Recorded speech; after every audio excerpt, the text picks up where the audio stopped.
carrots at repolyo.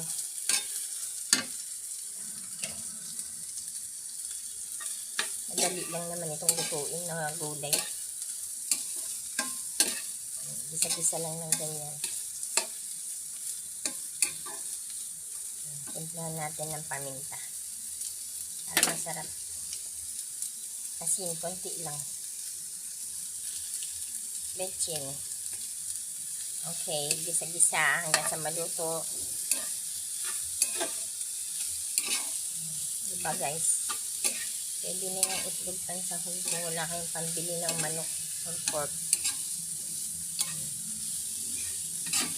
Kahit nga walang sahog, basta gulay lang, okay na eh.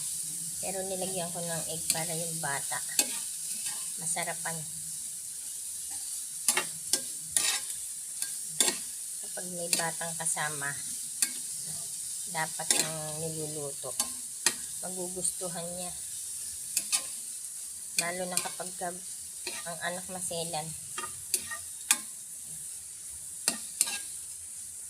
Yan guys, pwede na ito. Half cook lang.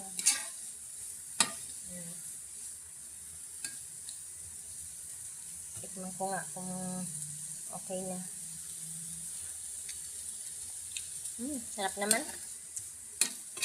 Gisa pa natin ng konti.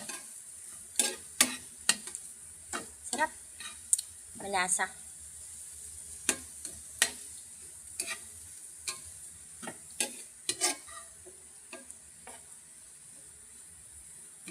Okay, yun lang. Salamat.